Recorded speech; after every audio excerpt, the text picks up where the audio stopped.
In this instance, my agent, who had been my agent for around 18 years at that point, had read my presentation when I showed it to him. When Sherwood Schwartz invented Gilligan's Island, he had a sinister secret. Not every character was picked at random. They stood for something far more profound, something terrible and biblical. The lecturer was more than just intelligent. Mr. Howell was more than just wealthy. The most unsettling of all was Gilligan himself. Every episode takes on a whole new meaning once you realize what each character actually stands for. Something that will cause you to re-evaluate all of your preconceived notions about this harmless comedy. Gilligan's Island was never simply another dumb comedy to Sherwood Schwartz. Beneath the laughing, he perceived it as a sociological experiment, a sort of human laboratory. He crafted each character to symbolize a segment of American culture. The movie star, the wealthy man, the country girl, the scholar, and the common person.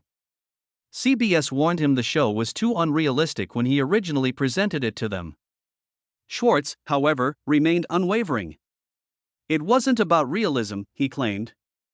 It involved dismantling society to its most basic elements and observing the results. In order to ensure that each character's personality contrasted just enough to provide for comedy and just enough to cause mayhem, he spent months crafting their profiles.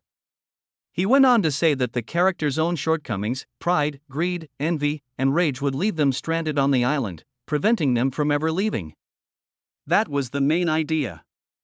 However, the cast's appearance was entirely different at first. Ginger and Bunny, two secretaries, were part of the original pilot. Their responsibilities were too similar. There was no space for tension or development because they both portrayed the same type of character. Schwartz therefore took a risk. In place of Bunny, he presented Marianne, a charming Kansas country girl. He had the ideal equilibrium as a result. He could now clearly see the difference between the modest girl next door and the glitzy Hollywood star. The energy of the entire event was ultimately shaped by this choice. The show's name was a battle, too. Executives at CBS wanted to refer to it as the Castaways. They felt that Gilligan didn't accurately represent an ensemble show and sounded too silly. Schwartz didn't agree. He thought Gilligan was more than a fictional figure. The spark was him.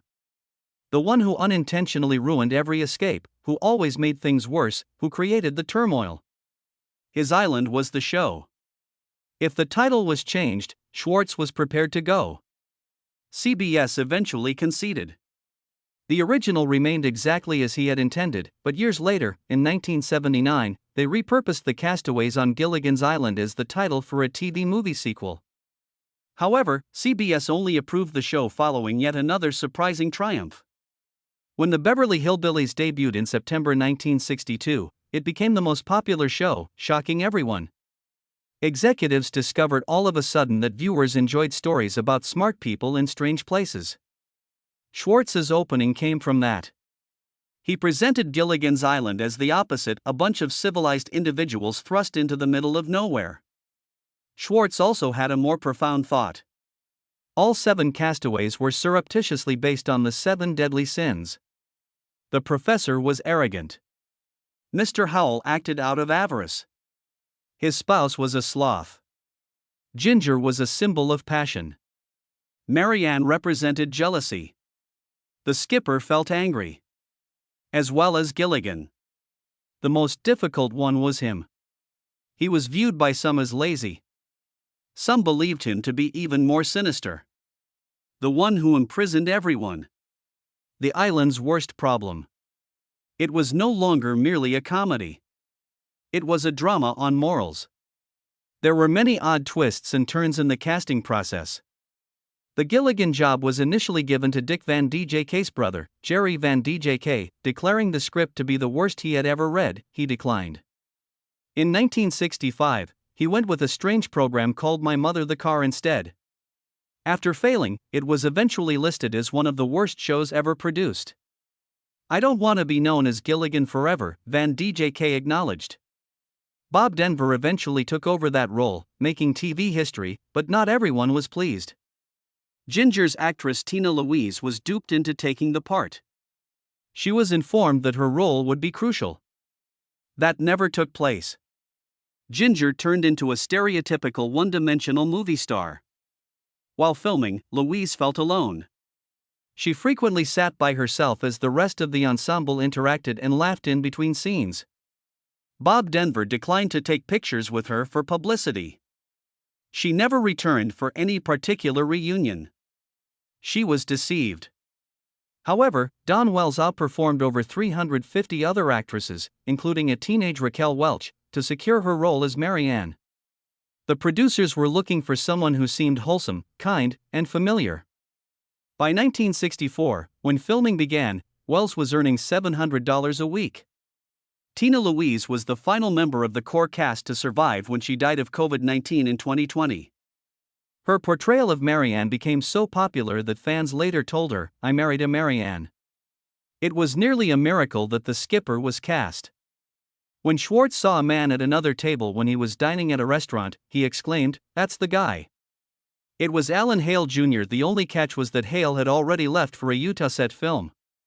They found him, and he grabbed a trip to Los Angeles for the audition after hitchhiking to Las Vegas with a truck driver. He was spot on. The sole reason Natalie Schafer played Mrs. Howell was to get a free Hawaii trip. She never expected the performance to last and felt it was beneath her. She sobbed when she received the part, and her agent assured her, "You'll get paid and it'll be over in 6 months." After filming the pilot in Hawaii, the production was relocated to Los Angeles. Her trip to the tropics lasted precisely 1 episode. The premiere of the show didn't go as expected. It was shown the same evening as America's most popular show, The Ed Sullivan Show. To their surprise, Gilligan's Island held its own against CBS's fears of disaster. It attracted about 12 million households for its debut episode. With a 24.7 rating at the end of its first season, it was rated 18th. In other words, over 13 million households were watching. The network had made a mistake. Nevertheless, neither the actors nor the screenplay were the subject of the greatest dispute. The theme tune was that one. Neither Mary Ann nor the professor were mentioned in the original version. And the rest was just the end of it. Outrage erupted over that phrase. CBS was inundated with irate letters from viewers. Dawn Wells and Russell Johnson were also disturbed. However, Bob Denver did something amazing. He advised the network to eliminate his name as well if they didn't add the missing ones. To help his co-stars, the show's star was prepared to vanish from the credits. CBS went out of business. Everyone was given names starting in the second season. The world remembers that version. The ship, the SS Minnow, comes next. It wasn't a random name. It was offensive. In a well-known 1961 statement, FCC Chairman Newton Minow referred to television as a vast wasteland. That was something Schwartz detested. He believed that speech was being used by networks to supplant original thought. In order to exact retribution, he named the ship after Minow. To stay out of trouble with the law, he even inserted an extra N. It was a scathing joke. The ship named for Minow would crash, trapping its occupants for all time. Later, Minow claimed he thought the entire situation was amusing. Many believed they were viewing a real island, a tropical paradise encircled by an unending ocean. The reality, however, was entirely different. Everything was phony, including the beach, the lagoon, and the pom-poms. A simple parking lot at CBS Studio Center in Studio City, California, served as the location for the entire Gilligan's Island production. The lagoon, which appeared serene on screen, was actually a man-made water tank that was crammed into a lot corner. In the 1960s, it cost CBS $75,000, which is more than $600,000 now. They spent that much only to make it appear to be an island. In order to construct it, they had to excavate the pavement and install a base of black concrete to contain the water. The majority of the trees were either synthetic or bare stumps with fake fronds tacked on to create the appearance of a lush jungle, while others were real. The lagoon appeared to be a natural pool because it was just 4 feet deep and featured a little waterfall. There was no such thing as the ocean you saw on film. It was merely the tank's edge, which was shot in a way that concealed everything around it. Even that wasn't simple. The tank continued to leak. Until it worked, they had to keep filling it up and draining it. However, the illusion wasn't the most difficult element. The sound was the cause. A major freeway was only half a mile from the CBS property, and traffic was a never-ending nightmare. Cars, trucks, and even airplanes traveling to Burbank Airport could be heard. Take after take was ruined. To avoid the heaviest rush hour noises, they had to shoot all of the sequences in the lagoon after 9 in the morning. As automobiles honked and airplanes flew overhead, Dawn Wells recalled filming winter scenes while wrapped up in parkas and then changing into summer attire to shoot in the bitter cold. Despite its lonely appearance, the island was actually in the center of the turmoil that was Los Angeles. It wasn't just shallow water. It was freezing. Temperatures in California can drop as low as 40 degrees on cold mornings. The actor that spent the most time in the water was Bob Denver, who played Gilligan. In order to withstand the freezing tank, he put a wetsuit underneath his costume, concealing it with a red shirt buttoned all the way up. However, the cold still managed to get inside despite the wetsuit. On several mornings, he was unable to say his lines because his lips turned purple. Once, simply to warm up, he went right into his dressing room shower, shoes and all. Although Russell Johnson also donned wetsuits, they weren't very useful for action sequences. There was no heating system in the lagoon. It was never warm. Not once. Not even the coconuts were authentic. To maintain the tropical feel, they began using real coconut shells, but throughout filming, those became mushy due to the liquid they absorbed. Even worse, when they were dropped or clinked, they didn't sound correct. The microphones couldn't pick up the sound because it was too soft. Later in the studio, they added the well-known coconut noises and swapped them out for ceramic replicas. It wasn't what folks saw on television. It was added with care after the procedure. Afterward, there were westerns. Gunsmoke was one of several series that were produced on the same studio property. Occasionally, they would shoot sequences from Gilligan's Island in the morning and then transition to scenes involving cowboys in the afternoon. Desert scrub and tumbleweeds would be used in place of all the artificial palm trees. You can actually see the Dodge House and Marshall Dillon's office from Gunsmoke in the background of one of Gilligan's visions in which he is in a western town. It was also used to film a number of other shows. The Big Valley, Stayed Elsewhere, Evening Shade, and Wild Wild West. The absurd thing is that in 1967, Gunsmoke took Gilligan's Island's time slot. All because the wife of the chairman of CBS preferred westerns. The popularity of Gilligan didn't matter to her. All she wanted was the return of her cowboys. Natalie Schafer, who portrayed the sophisticated Mrs. Howell, was one of the most unexpected secrets. When the show began in 1964, everyone assumed she was in her 50s, but in reality, she was 64. For more than 30 years, she had been concealing her age in Hollywood. In order to prevent close-ups and difficult movements, her contract even included special rules. She was 12 years older than Jim Bocci's, her on-screen spouse.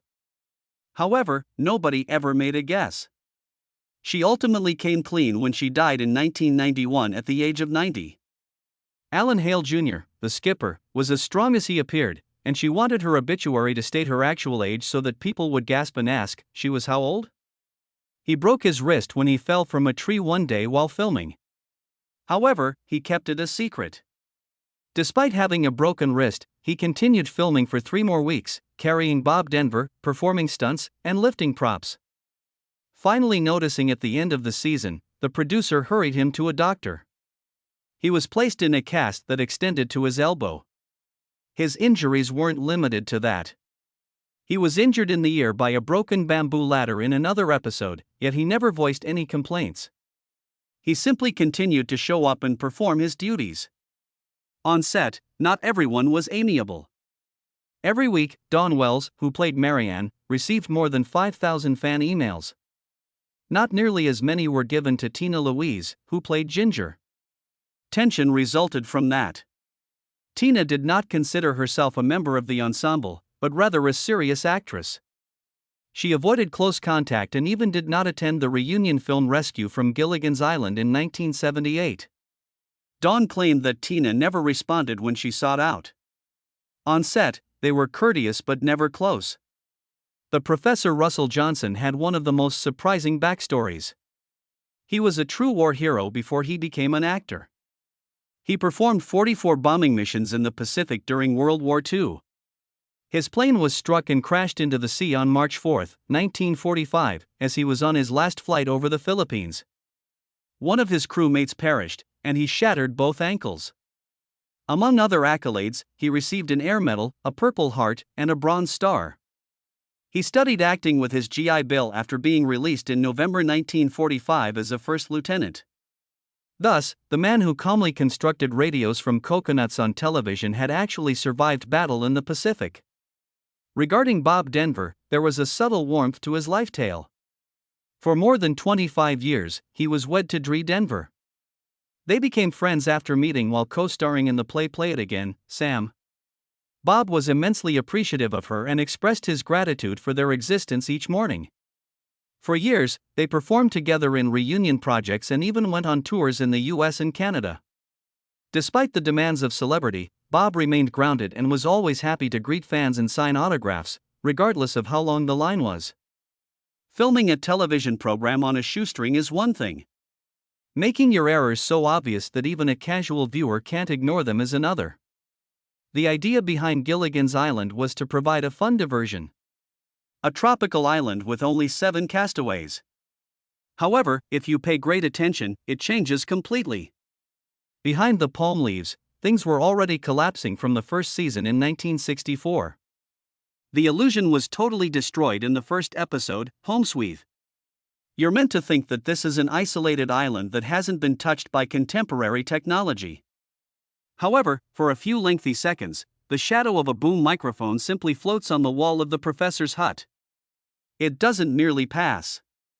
Almost like a real-world ghost encroaching on the imagination, it persists. Nor was it an isolated incident. As the skipper is speaking beneath a tree in 3 to get ready, a lengthy shadow slinks across a branch just in front of a bird's nest. The scene you're witnessing is intense. And then suddenly it's there. Like a stagehand who had been forgotten, this dark bar drifted across the leaves and entered the picture.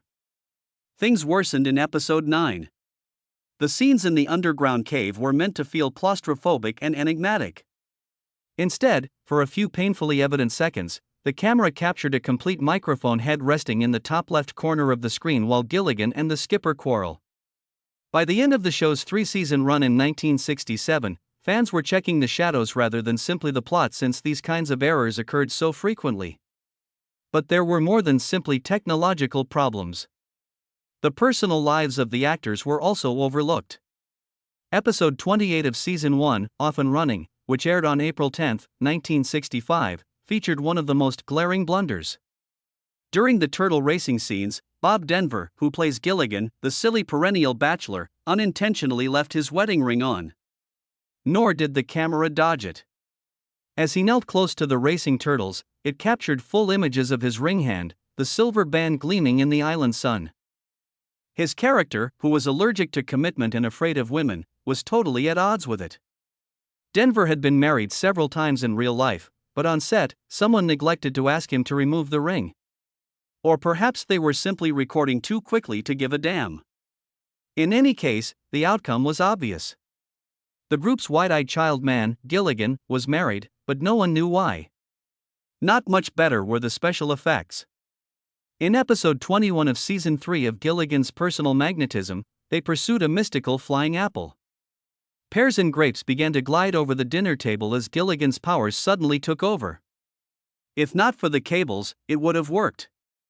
Light reflected from thin, silver wires just below the roof of the hut. Additionally, the wire that held the floating pear trembled like a puppet string when Gilligan bit into it. It wasn't subtle at all. The stress was actually visible. The similar situation occurred in It's Magic, where apparent suspension cables hanging in the frame almost destroyed a scene with a levitating table. No effort was made to paint the wires black. To prevent reflection, they didn't even adjust the lighting. They obviously didn't have time to reshoot.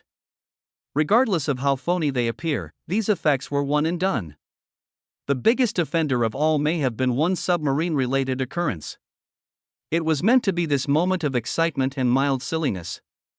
Somehow, Gilligan manages to get out of the Japanese submarine he is confined in and spins it around the lagoon. Then you take a close look. Outside the sub, his feet and legs are splashing around, clearly visible. The angle of the camera was completely off. You're supposed to think he's inside safely. He's thrashing around in the water. The scuba tank next to the periscope is another. A scuba tank can be seen plainly bobbing into view as the sub rotates. Just there, in the picture, with no justification or attempt to conceal it. Even the lagoon itself was shallow. It was only 4 feet. And it was really cold in the winter. Bob Denver had to film those wet sequences in bitter water over several takes.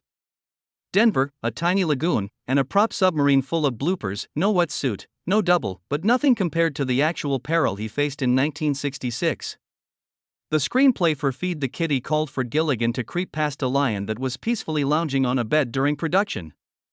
Zamba, the lion, has practiced the scene several times without any problems. However, something went wrong when the cameras started rolling. Zamba didn't remain motionless. In midair, he headed straight for the throat of 400-pound predator Bob Denver. It was simply sheer luck that spared him. No bolts had been used to secure the bed. The bed slipped backward as Zamba pushed off, disrupting his leap and leading him to fall just short. Disaster is just 2 feet away. Ralph Heller, the trainer, came running in and yanked the lion away. After a moment of being motionless, Denver smiled.